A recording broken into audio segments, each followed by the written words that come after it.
अस्सलाम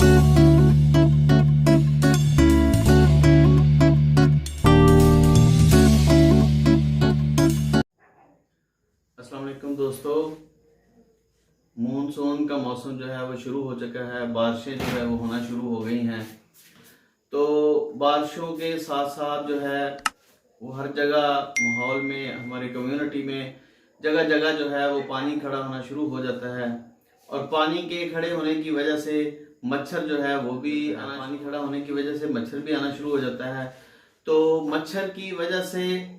dengue fever जो है वो भी होना शुरू हो जाता है। तो मानसून के मौसम में ये डेंगू फीवर जो है ये बहुत आम हो जाता है और ये तकरीबन सितंबर से लेकर दिसंबर तक जो है ये इसका मौसम होता है डेंगू बुखार का। तो दोस्तों,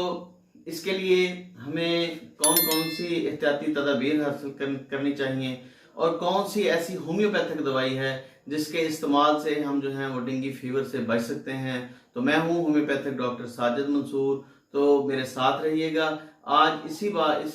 टॉपिक पे हम बात करेंगे कि डेंगू फीवर किस वजह से होता है और इससे बचाव की कौन कौन सी तदाबीर हम इख्तियार कर सकते हैं और कौन सी होम्योपैथिक मेडिसिन है जिसका इस्तेमाल करने के बाद हम जो है वो डेंगू फीवर से महफूज हो सकते हैं। तो सबसे पहली बात ये है कि ये जो बुखार होता है ये मादा मच्छर के काटने की वजह से होता है। नर और मादा मच्छर के मिलाप के बाद मादा मच्छर जो होती है उसको प्रोटीन की ज़रूरत होती है और ये प्रोटीन जो है ये इंसानी खून से हासिल करने की कोशिश करती है और फिर यही इसके जो जरासीम होते हैं ये इंसानी जिस्म में दाखिल हो जाते हैं और इसकी वजह से जो है ये बुखार होना शुरू हो जाता है। तो दोस्तों, डेंगू मच्छर जो होता है ये भूरे रंग का धारीदार मच्छर होता है और इसके वजह से होने वाला बुखार जो है इसको हम 4 मरहल में देखते हैं कि 4 मरहले होते हैं इसके बुखार के। तो सबसे पहला मरहला जो होता है इसमें शदीद बुखार होता है और ब्लड प्रेशर जो है ये कम होना शुरू हो जाता है और जिस्म में सख्त दर्द होता है, शदीद दर्द होना शुरू हो जाता है डेंगू बुखार की वजह से। तो दोस्तों, दूसरा मरहला जो होता है उसमें पहले मरहले वाली अलामत भी होती हैं। शदीद बुखार होता है, ब्लड प्रेशर कम होता है, जिस्म में बहुत शदीद दर्द होता है और इसके साथ साथ दोस्तों बड़ी आंत, मसूड़ों, नाक और जिल्द से खून आना शुरू हो जाता है। तो ये दूसरा मरहला जो है ये पहले मरहले की निस्बत ज़्यादा सख्त होता है और तकलीफ में भी शिद्दत आ जाती है। तो दोस्तों, तीसरा मरहला जो होता है डेंगू फीवर का, इसमें निज़ाम खून जो है, दौरान खून बहुत ज़्यादा मुतासर होता है, बुरी तरह मुतासर होता है, जिसकी वजह से मरीज़ जो है शदीद तकलीफ में होता है। और साथ साथ पिछले जो 2 मराहल होते हैं उसी तरह इसमें भी बुखार में शिद्दत होती है, ब्लड प्रेशर कम होता है और जिस्म से खून दर्द होता है और मसूड़ों और नाक और जिल्द से जो है वो खून आना शुरू हो जाता है। और इसके साथ साथ दोस्तों मतली भी होती है, जिस्म पर सुर्ख जो हैं वो निशान बनने शुरू हो जाते हैं, रैशेज बनना शुरू हो जाते हैं सुर्ख रंग के और मरीज जो है बहुत ज़्यादा कमज़ोर होना शुरू हो जाता है, क़ुव्वत मुदाफ़त बहुत कम होना शुरू हो जाती है। तो इसी तरह दोस्तों,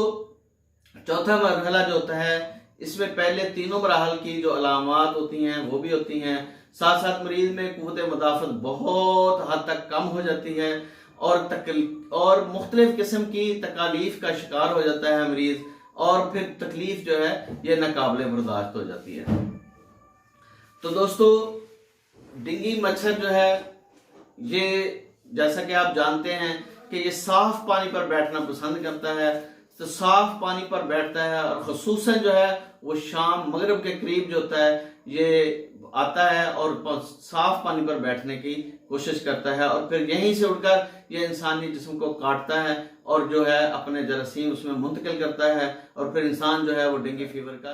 तो दोस्तों, आप देखते हैं कि डेंगू फीवर से कैसे बचा जा सकता है, डेंगू मच्छर से कैसे बचा जा सकता है, वो कौन कौन सी तदाबीर हैं, कौन कौन सी एहतियातें हैं जिनसे बचकर